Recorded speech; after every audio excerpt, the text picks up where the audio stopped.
कैसे चढ़ते हैं, 1 मिनट का स्टॉप होता है उन बेचारों को।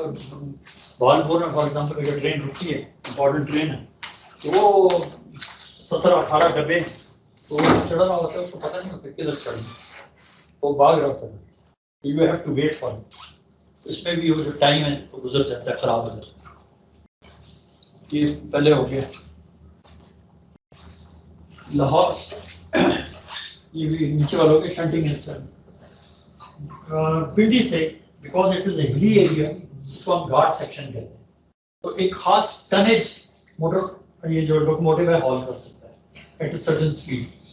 लाहौर में जाके लाला मूसा से आगे फिर प्लेन एरिया आ जाता है। अब लाला मूसा में जो ट्रैफिक नहीं तो यू कांट ऐड, तो लाहौर में फिर इसके साथ 10-11 पैसेंजर कोचेस के साथ 8-9 और एडिशनल कोचेस लगती है। वो उसको शंट करने में बड़ा टाइम लगता है। एक ऑपरेशन है, वो कहीं खड़ी है, उनको लाना पड़ता है लोकोमोटिव में, उनको फिर बैक करना पड़ता है, कपलिंग टाइप को, इसमें भी टाइम खराब होता है कभी कभी, जो शेड्यूल टाइम है। So these are all things. और ये एक मिनट काउंट करता है, और वो जो बंदे हैं वो भाग रहे होते हैं कि जी ये time, but it is all been time. ऐसा नहीं कि एकदम आपने कह दिया। इसको मैं कहूँगा मार्शलिंग यार्ड्स पे, चूंकि ये सलीम साहब आएंगे तो वो डिटेल में जाएंगे, लेकिन मार्शलिंग यार्ड्स में मैं सिर्फ ये बता दूं कि मार्शलिंग यार्ड उस जगह को कहते हैं जहाँ ज्यादा फ्रेट वैगन्स को ट्रेन फॉर्मेशन करनी पड़ती है। फॉर एग्जांपल हमारा मार्शलिंग यार्ड पिपली में है, ह्यूज वन, समसट्टा में है, कुंदिया में है, लाला मूसा में है। ये वो जगह है फॉर एग्जांपल मार्शलिंग यार्ड पिपली में के पोर्ट से वैगनें लोड हो रही हैं, कोई सीमेंट की आ गई, कोई फर्टिलाइजर आ गया, कोई वीट आ गया, कोई, इनको उठा के मार्शलिंग यार्ड ले जाते हैं डिसऑर्डरली मैनर में। कहाँ के लिए है वो नहीं देखता, वो ट्रेन पकड़ती है, उसको ला के उधर ले जाते हैं। वहां पे वो जाते हैं अराइवल और रिसेप्शन यार्ड में, वहां से इनको फिर सॉर्टिंग करते हैं। ऑटोमेटिक सॉर्टिंग है, लोकोमोटिव उनको धक्का देता है, वो ऊंचाई से ऐसे उतरती है। जहाँ के लिए मुल्तान की ट्रेन है जी, पेशावर की ट्रेन है, लाहौर की ट्रेन है, वो खुद ही ऑटोमेटिकली वो डब्बा जाके, लोडेड डब्बा जाके उसमें लग जाता है।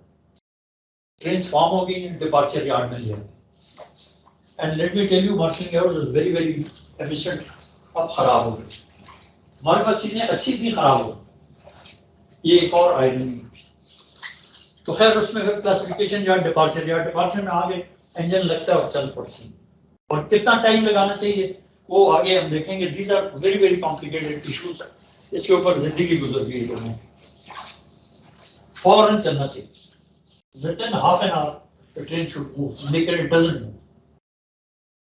4-6 घंटे लगे रहते, other reasons। फिर टाइम टेबल एक बड़ा इंपॉर्टेंट है ट्रेन में ऑपरेशंस में, उसमें डिमांड आपने डिटरमिन करनी होती, यानी ये लोग कहाँ जा रहे हैं, किस स्टेशन से। लाला मूसा से अगर जा रहे हैं तो यार ये बीच वाले स्टेशनों में उतर रहे हैं कि नहीं, कहाँ जा रहे हैं। लाला मूसा से मालिकवाल जा रहे हैं, हैदराबाद से जा रहे हैं मीरपुर खास, या बीच में उतरेंगे। You have to determine, you should know. और वो क्या है कि आपकी जो हिस्टोरिकली, शुक्र है कि हम 150 साल से चल रहे हैं, आपके पास हिस्ट्री अवेलेबल होती है, पैटर्न देखना कि क्या हो रहा है, ठीक है, उसके मुताबिक टाइम टेबल। फिर टाइम टेबल तो आपने एक ट्रेन का कहा कि जी चल रही है, अब उसका रनिंग टाइम जो है कि कितना सेक्शनल स्पीड पे इसका टाइम कितना लेना चाहिए। मैंने आपको बताया था कि 4.5 घंटे में पिंडी से लाहौर ट्रेन चलती थी। उसको when I was DS there for 2 years, we brought it down to 3.5 hours। अब फिर 4.5 क्यों है? I don't ask them।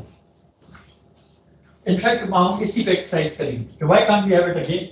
And maybe your exercise goes to the ministry and I tell them ये exercise किए, they think yours without infringing safety, safety of train operation, safety of the people, ठीक है, and safety of the structure। तो running time, permissible speed क्या चीज है, इसको भी डिटेल में फिर आपका आगे आएगा। ग्रेडियंट्स क्या है, 1 in 100 क्या होता है, 1 in 200 क्या होता है, और ये ग्रेडियंट्स कैसे डिटरमिन करते हैं, और ग्रेडियंट होना कितना चाहिए, और ग्रेडियंट को ओवरकम कैसे करते हैं। ये वो आगे डिटेल। फिर वहाँ कर्व्स हैं, शार्प कर्व्स हैं, you can't go beyond a certain speed, rail हो जाएगी गाड़ी, बाहर गिर जाएगी अगर आप उसको स्पीड पे ले जाएंगे। फिर लोकोमोटिव कोचेस का भी रिस्ट्रेनिंग फैक्टर्स हैं, टाइम टेबल प्लानिंग सिमुलेशंस भी लगेगी आपने कर रहे हैं। Tractive effort, length of train कितनी, अगर लेंथ ऑफ ट्रेन आप कहें कि ये ट्रेन है डालते जाए बैठने, उसकी भी लिमिट है, तो क्या लिमिट? हाउ डू यू से कि जी ये बस खत्म हो गया ट्रेन? सर एक तो रजिस्ट्रेशन की वो है एक वो, और एक ओवरहॉलिंग पावर भी देखी जाती है लोकोमोटिव, तो वो आ गया ना, tractive effort, length of train, mass, weight, type of coaches. आपकी बात सही है, स्टेशन का तो हो गया पैसेंजर के लिए। फ्रेट वैगन्स, मैं कहता हूँ यार ये ट्रेन है, ये लोकोमोटिव बड़ा तगड़ा है, आप इसमें 100 वैगनें लगा दो, तो आप मुझे क्या कहेंगे कि मैं क्यों नहीं लगा सकता? There is a reason for that. वो फिर ऑपरेशन में आ जाएगी। एक चीज होती है लूपिंग कैपेसिटी, एक होती है लाइन कैपेसिटी। लाइन कैपेसिटी कोई और चीज है, एक होती है लूपिंग कैपेसिटी, कि दो ट्रेनें अगर वहां से गुजरें तो सेफ्टी कब गुजरी। तो हर स्टेशन पे लिमिट है लूपिंग कैपेसिटी का, और फिर क्योंकि हमने ट्रेन को डिजाइन ऐसे किया और पाकिस्तान रेलवे के लिए, तो वो लूपिंग कैपेसिटी तकरीबन 74 व्हीलर वैगन्स को अकोमोडेट कर सकती है। और जहां पे वो अकोमोडेट करती हैं वहां पे फिर एक वो भी आगे कर कहीं वो एक और चीज है, फिर वहां स्टेशन के ऊपर लिखा होता है, उसके ऊपर लिखा नहीं, पता होता है कि ये वो जगह है, इससे अगर वैगन पीछे नहीं जा सकती, और अगर गई तो एक्सीडेंट हो गई, उसको फाउलिंग मार कहते हैं। तो लाइन कैपेसिटी, कि ये लाइन एक पूरा सेक्शन कितनी ट्रेनें ले सकता है, that depends on a formula. Then the looping capacity, कि जी ये क्रॉस कहां हो सकता है दो ट्रेनों, वो पाकिस्तान रेलवे में 70 वैगन्स, 71 फोर व्हीलर्स, और हाई कैपेसिटी वैगन्स जो 8 व्हीलर्स हैं, ये हम 34 पे हमने गुजारा किया, 34 वैगन्स, उससे ज्यादा आप नहीं कर सकते, वरना वो जो सेफ्टी के चीजें हैं वो इन्फ्रिंज हो जाएगी। I don't go into those details, हालांकि वो ऑपरेशंस का हिस्सा है, वो आगे आएंगी कहीं। फिर ये जो आपने किया कि यार अब एक ट्रेन आपने सरगोदा भिजवा दी पिंडी से, वो वहां खड़ी होगी और फिर रिसोर्सेज जाया जा रहे, आपने उस देखना है कि यार ये जो ट्रेन गई है इसके साथ रेक है, इसके साथ कोचेस हैं, आगे कहां जाएगी, कहां पे मैं इस दिन में इस्तेमाल करूं। तो you have to make intense use of those assets, otherwise वो वहां गई खड़ी हो गई तो आपका नुकसान ही नुकसान, वो फायदा नहीं देगा, उसकी इकोनॉमिक्स आप वर्कआउट करेंगे वो आप फेल हो जाएंगे। Then it has to come back also. अगर उसका लाइव ओवर उसको हम कहते हैं, अगर वो 5-6 घंटे है, you might just give it a run between Sargodha and maybe some place like Faisalabad or Shahinabad, और लोकल ट्रेन बना लें उसको, काम चल जाएगा, ठीक है। तो इस साइकिल है। फिर आपने ये देखना है कि यार एक ट्रेन तो एग्जाम 8 बजे निकल गई है, 8:30 बजे में ट्रेन निकालूं या 9 बजे एक और निकालूं, that again then depends on the traffic। अगर ट्रैफिक है निकालें, व्हाई नॉट, कराची के लिए निकालें।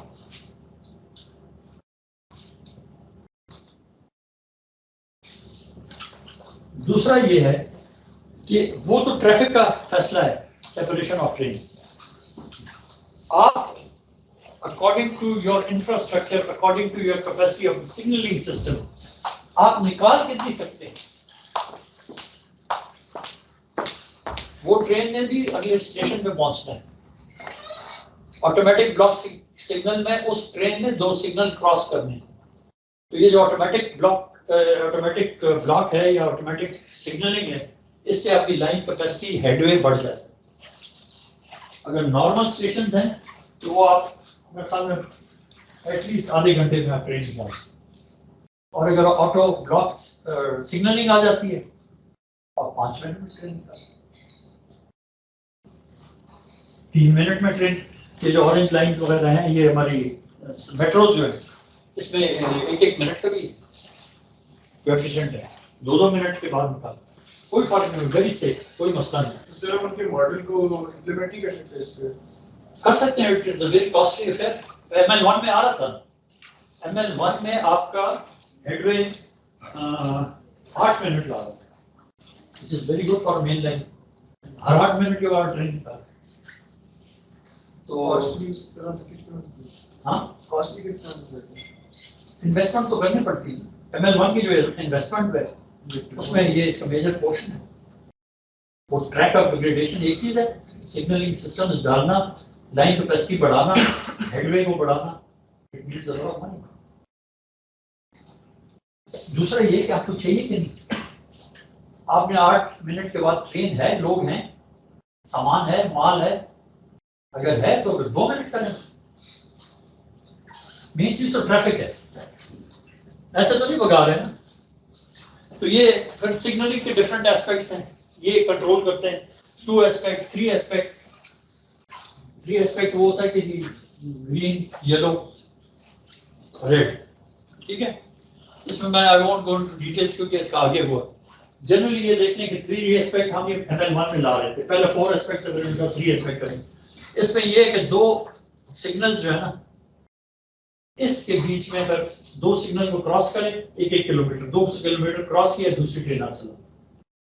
वो इस तरह होता है ना कि जब ट्रेन गुजर जाती है तो ये रेड हो जाता है, जब नेक्स्ट सिग्नल से गुजर जाएगी ये येलो हो जाएगी और नेक्स्ट से गुजर, क्योंकि ऑटो ब्लॉक में आपका ट्रेन मूवमेंट से कंट्रोल हो रहा है सिग्नल। तो 2 सिग्नल आपने क्रॉस किए, ये ग्रीन हो गया, तो पिछली ट्रेन जो है वो आ रही है, वो भी जा रही है, ये भी जा रही है, और चूंकि स्पीड एक ही है दोनों की, चल रहे हैं। उसका है जो मैंने पहले भी कहा था कि इसलिए हमने इसको ऐसा रखा था कि फ्रेट और पैसेंजर दोनों मूव करें। फिर ये कि आपकी हमारे रेलवे में सेक्शन है, लाहौर टू कोटरी एक सेक्शन है, कोटरी टू टंडो आदम एक सेक्शन है, फिर टंडो आदम में कराची डिवीजन खत्म हो जाता है, उसकी जो सारा कैलकुलेशन वगैरह वो लॉक कराची कंट्रोल में हो रही। टंडो आदम आ गया है, कोई नहीं from operation point of view उसको कोई फर्क नहीं पड़ रहा, ड्राइवर को थ्रू जा रहा है, उसके लिए एक स्टेशन है, लेकिन चूंकि कंट्रोल कराची डिवीजन के पास है, वो सारी कैलकुलेशनें कराची कर रहे। टंडो आदम को हिट किया उसने, आगे निकला, रोड पर सक्कर डिवीजन का चल रहा है, ठीक है। तो सेक्शंस को आपने देखना है यार, ये सेक्शन के अंदर ठीक जा रहा है कि नहीं। वो रिस्पॉन्सिबिलिटी कराची की सक्कर चलेगी, सक्कर से मुल्तान चली जाएगी, लाहौर, फिर पिंडी, फिर पेशावर। होता क्या है कि हर सेक्शन में डंडी मार दी, 10-15 मिनट लेट है, कहते हैं कि राइट टाइम हो। क्रॉसिंग्स की वजह से बहुत ज़्यादा टाइम वेस्ट होता है, यानी कि जिस तरह से कल में आई हूँ लाला गुजरात से लेकर पिंडी तक 2 से 3 दफ़ा क्रॉसिंग मिल गया, वो उसको देख लेते, इस चीज़ को कैसे कंट्रोल किया जाए? ये जब डबल लाइन हो जाती है उसमें काफी बड़ा फर्क पड़ता है। दूसरा ये कि ये जब time table badly, when it is badly scheduled, badly made, badly planned, time के और ये जो स्टॉपेजेस हैं ये इरेगुलर हो जाते हैं। जैसे हम ग्रीन लाइन पे आए हैं, फिर लिखा ही था कोई स्टॉप नहीं, और there was no stop, but due to crossings 3-4 दफा ऑपरेशनल स्टॉपेज भी होंगे। ये अब जो पिंडी का कंट्रोल ऑफिस है ना, तो ये सेक्शनल रनिंग है, ये उनका काम है कि this is a non stop train, आपने इसको क्यों रोका? There must be a good reason. अगर डीएस और डीटीओ तकड़े हैं, वो फौरन कह दिया ये नॉन स्टॉप ट्रेन क्यों, और सुबह सवेरे फिर कंट्रोल ऑफ सुबह क्या डीटीओ और डीएमई शाम 6 बजे शाम को और सुबह फिर कंट्रोल में होना चाहिए। ये लाइफ है, ऐसी लाइफ 24 घंटे की लाइफ। तो दे शुड आस्क। मैं आपको बताऊं कि जो मैंने नॉन स्टॉप ट्रेन चलाई थी, तो ये शुरू में चल रही, एक दिन ये स्लैक हो जाता है, तो डुमेरी एक स्टेशन है, वहां पे 10 मिनट वेट हो गई। मुझे पता चला कि 10 मिनट इसने डिले किया स्टेशन मास्टर ने। अगले दिन मैंने देखा तो पूछा, कौन पूछा? डीटीओ स्टेशन मास्टर से डायरेक्ट नहीं पूछता, कंट्रोल वाले हैं, ट्रैफिक इंस्पेक्टर्स हैं, आईटीओ हैं, बड़े डीटीओ और बीएन और ये बड़े लोग हैं। लेकिन जब एक क्रैक ट्रेन है, why should they stop it? खैर मैंने पूछा, पता चला कि जी सिग्नल खराब, आउटर सिग्नल खराब है। ठीक है, आउटर सिग्नल खराब हो सकते हैं और 4 सिग्नल खराब हो सकते हैं, but there are ways to eliminate that delay उसको आप करें। हुआ ये था कि सिग्नल खराब था, ये इसका बंदा एज यूजुअल जो कांटे वाला था वो अपनी इस चाल से आराम वो जाके उसने अपनी अथॉरिटी टू प्रोसीड, सिग्नल खराब हो, station master has to give an, वो आगे आएगा अथॉरिटीज में, ओपीएस कहते हैं ऑपरेटिंग पेपर, नंबर्स हैं इसके बाय द वे, वो बड़े इंपॉर्टेंट है, वो आगे आ जाए। उसने उसको दिया और आराम से, और उसने 10 मिनट लगे, और फ्रैंकली लगते हैं 6-7 मिनट तो लगने चाहिए, लेकिन उसने एफिशिएंसी की दिखाई। इट वाज करेक्ट ट्रेन, इसका बंदा खड़ा होना चाहिए पहले से, जा तो रहा है वैसे। मैंने पता क्या किया, मैंने उसको चार्जशीट दी, और चार्जशीट पहली दफा कंट्रोल ऑफिस के थ्रू तमाम स्टेशन मास्टर्स को सुनाई दी। They're always hearing. Our station is connected to the. मैंने लिखा show cause as to why 15,000 rupees should not be deducted from your pay because you caused 10 minutes delay to a non-stop train. Flana, flana, flana, flana. My intention was not to get 15,000 out of him, और उसकी तनख्वाह 2-3 हज़ार भी नहीं थी उस ज़माने में। मेरा सिर्फ इंटेंशन ये था, और 15,000 मैंने क्यों किया, 500 रुपीज पर मिनट का खर्चा होता है ट्रेन स्टॉप करने, उस वक्त था, अब ज्यादा है मेरे ख्याल में 1500 2000 ज्यादा हो, पेट्रोल डीजल, तो उसको सिर्फ डराने के लिए। वो जब फैल गई खबर की यार तो डीसी साहब ने ये चार्जशीट दे रहा है, not any, I didn't intend, by God उसके बाद कभी वो डिले नहीं हुआ। ये पैसा वाले जो बेंच है ना, ये बड़ी जबरदस्त, तो नॉट, मैंने उसको कुछ नहीं कहा, मैं कहा ओके वार्निंग बस, लेकिन मैसेज वेंट अक्रॉस। तो ये सेक्शन पे आपने कंट्रोल करना, ठीक है। और फिर स्टेशन के ऊपर स्टेशन मास्टर का अगर वो टाइम है वाटरिंग का और चार्जिंग का, बैटरी चार्जिंग का, और ये है वो, ही शुड मेक श्योर कि पे हो गया। यानी कि जी मेरे तारे नहीं और मेरे पास पाइप नहीं था और पानी भी खराब हो गया, पहले से देख। तो ये बड़े बड़े स्टेशनों पे बड़ा मसला होता है, खानेवाल में, और करते कौन है, ये जनरली वेंडर्स करते थे, उनका सामान बिकना होता है, वो थोड़े से पैसे किसी को पकड़ा दिए थे, 1 साल वाले या बिजली वाले को या पानी वाले, तो थोड़ा सा 5-10 मिनट चाय पी रहे हैं।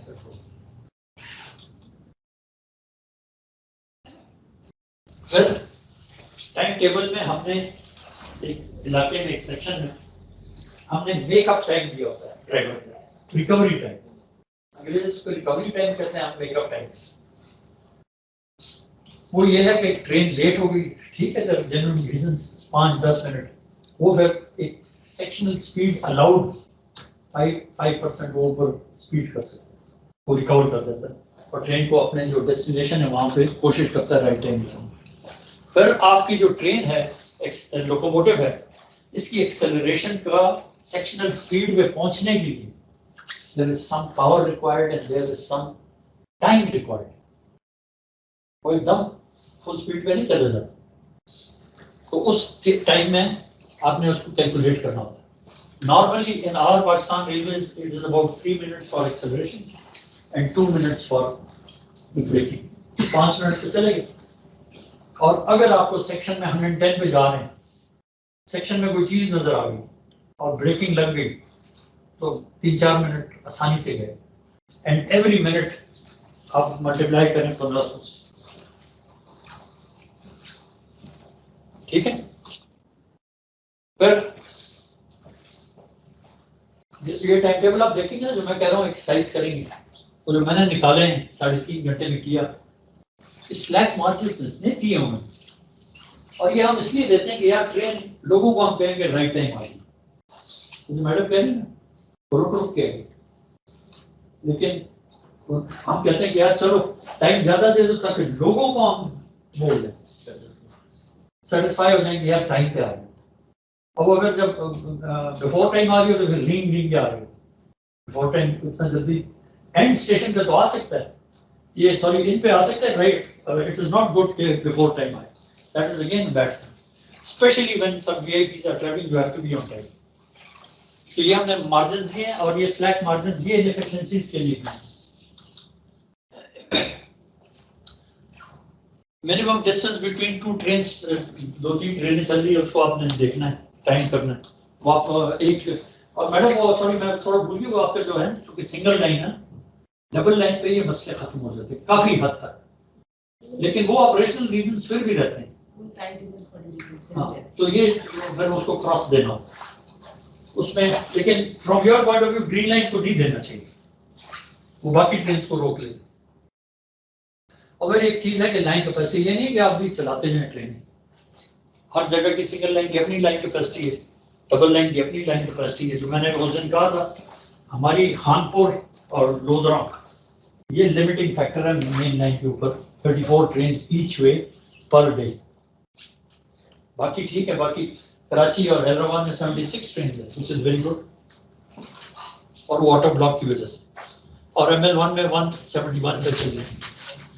और आपने from railway point of view make full use of your line capacity. The more you run trains, the more you make use of your line capacity, the better it is, the more financially viable you will be, and that is what railways should be.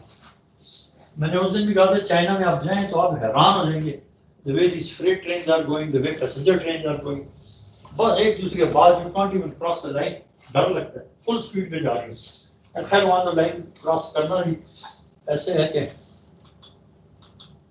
खाने दे shoot करेंगे। They've been shooting people for later in Zamana. I don't want to touch on this. Is safety or we've talked on this. Salim will talk on this. Salim Saab will talk on this.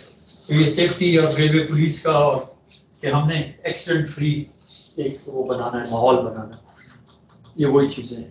देखिए ना PRP railway police और फिर इसके अलावा हमने track circuiting जो की है, हमने इंटरलॉकिंग सिस्टम्स जाने हैं, इलेक्ट्रिकल मैकेनिकल इंटरलॉकिंग, ये सारे सेफ्टी के लिए।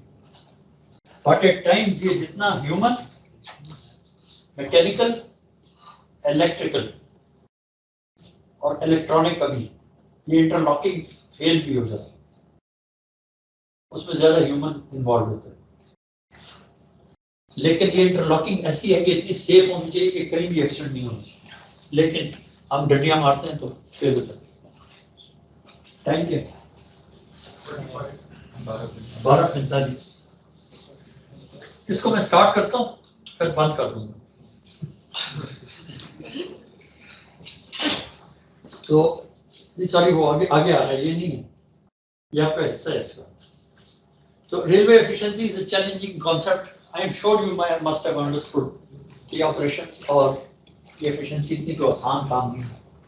हर जगह पे एक वेरिएबल है, हर जगह पे एक फैक्टर है जो भी इसको हिट कर सकता है और वो इंश्योर करना, और इतनी दुनिया इतने लोग हैं जो इंश्योर करते हैं कि ये ना हो, तो भाग दौड़ लगी रहती है हर बंदे की।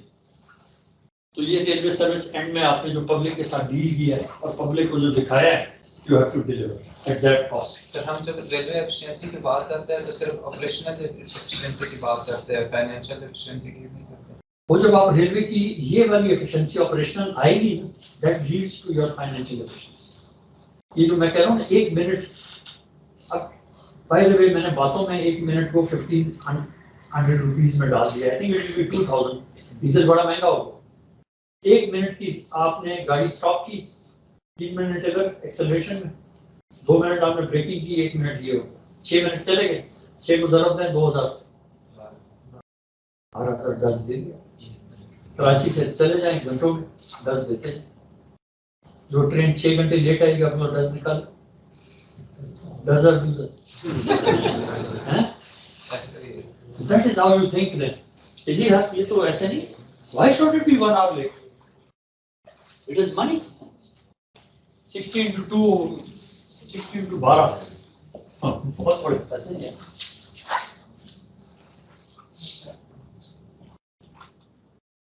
ये हाउ टू मैं ना, ये मैं फिर अगली दफा करूंगा। अच्छा, तो ये है कि किस डिटेल में आप जाएंगे एनालिसिस करने के लिए।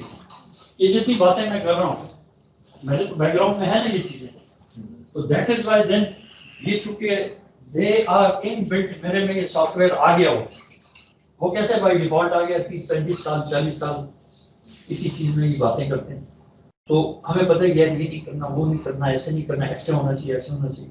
तो then at least you can come up with some kind of analysis कर सकते हैं। लेकिन अगर पता ही ना हो कि यार आप कहेंगे कि ऐसे बस एक ट्रेन चला दो ठीक है।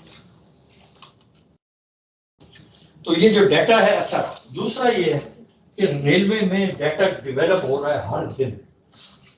इसका एक स्टैटिस्टिकल ब्रांच है विच वाज वेरी एफिशिएंट, एक जमाने में वेरी एफिशिएंट।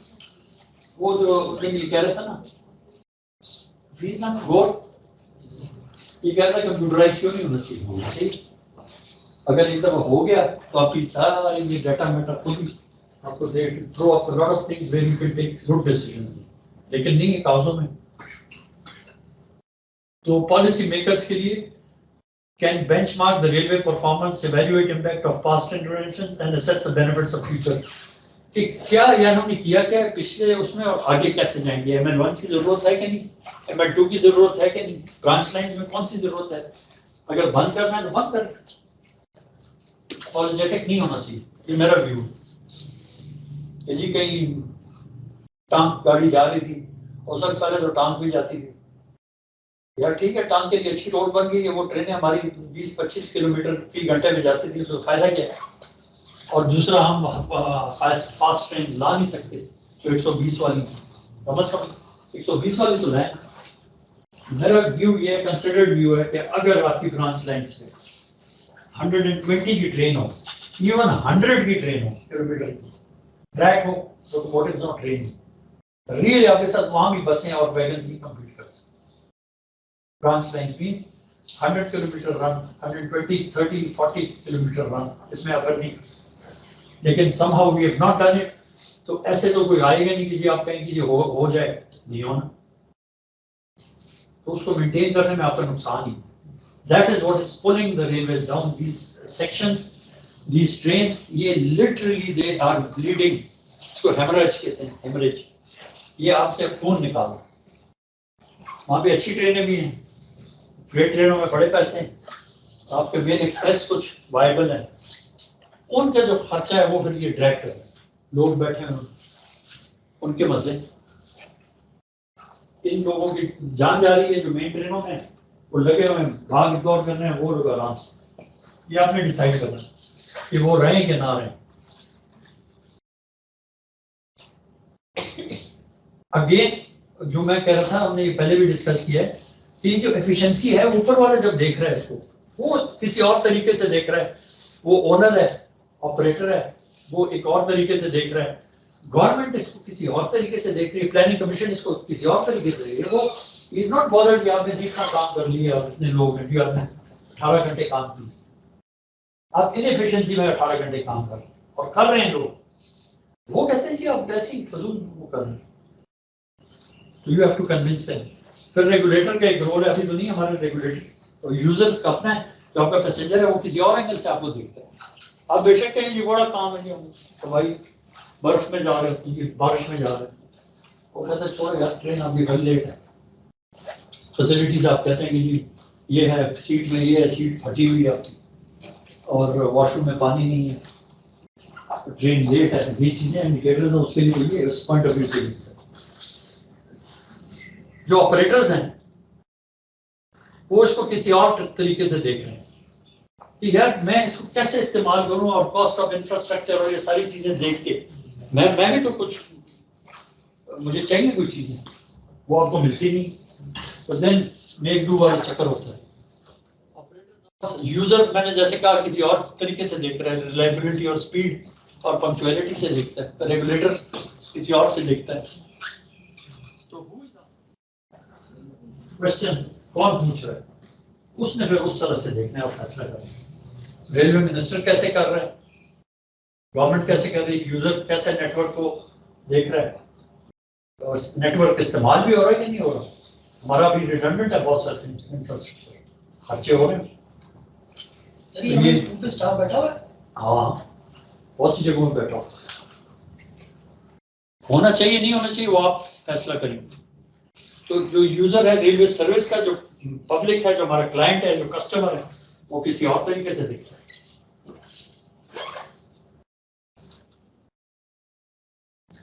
गवर्नमेंट क्यों पूछती है, क्योंकि उन पर बड़ी डस्ट पड़ती है सारी रेलवे पे, यानी बहुत से रेलवे पे कोशिश वो करते हैं कि यार ये सब्सिडी आपकी जान छुड़वा। सबसे इम्पोर्टेंट काम यही है। गवर्नमेंट कहती है सब्सिडी, और subsidy the best part is जो रेलवे को सब्सिडी मिल रही है ना, ये वो बंदा जिसने रेलवे कभी ट्रेन देखी ही नहीं है, बल्तिस्तान का बंदा, वो छोड़ के अंदर जाए किसी डेजर्ट में बेचारा बैठा हुआ, उसके ऊपर भी डस्ट पड़ रही है। वहां बलूचिस्तान में तुर्बत में ट्रेन देखी नहीं, उसमें भी पड़ रही है। तो ये ज्यादती है, और इसलिए गवर्नमेंट कहती है कि यार कौन पे क्यों बोझ उठाओ। फिर गवर्नमेंट अगर सब्सिडी देती है, वो कहती है कि यार ये इस्तेमाल भी सही कर रहे हैं, ये जो पब्लिक सर्विस डिलीवरी है ये बेहतर हो रही है, इनकी पंक्चुअलिटी ठीक हो गई है, इनकी ट्रेनें ठीक हो गई है कि नहीं, ये इंप्रेशन परसेप्शन जाता है। खराब है, इसको आप छुपा नहीं सकते। तो वो कहते हैं कि यार मेहरबानी करें, ये आप अपनी एफिशिएंसी बेहतर करें। हम क्या कहते हैं, रेलवे, पाकिस्तान रेलवे में वो चली जाती तनख्वाहों में और पेंशन, एक्चुअल जो ट्रेन ऑपरेशन का वहां पैसा नहीं लगेगा, अभी और है ही नहीं। और वो गवर्नमेंट से अगर ऐसी कोई गवर्नमेंट हो और ऐसे रेलवे की एडमिनिस्ट्रेशन में जो कन्विंस कर लें कि जी हमें मेहरबानी करें, हमें दें, आपने नहीं दिए, पैसे डेफर किए, 40-50 अरब रुपए हमें नहीं मिले, आपने नहीं दिए, तो फिर आप सर्विस डिलीवरी भी बेहतर करें।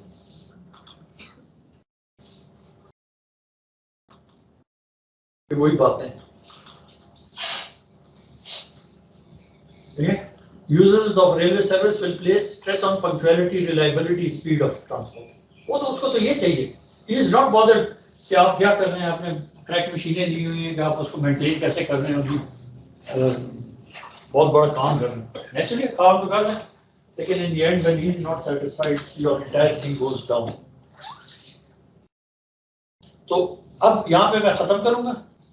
फिर ये एक अच्छा मुझे नजर आया, ये बेंटे एंड थॉमसन, इन्होंने कोई बेसिक 6 पैरामीटर्स कहा कि ये 6 पैरामीटर्स को आप रेलवे को दो, ठीक है, इसको आगे हम चलाएंगे। नाउ यू आर फ्री और लंच, सही लगता है सब आगे, हाँ नहीं आगे चले, okay, see you then, thank you sir. ठीक है, इसको बंद कर।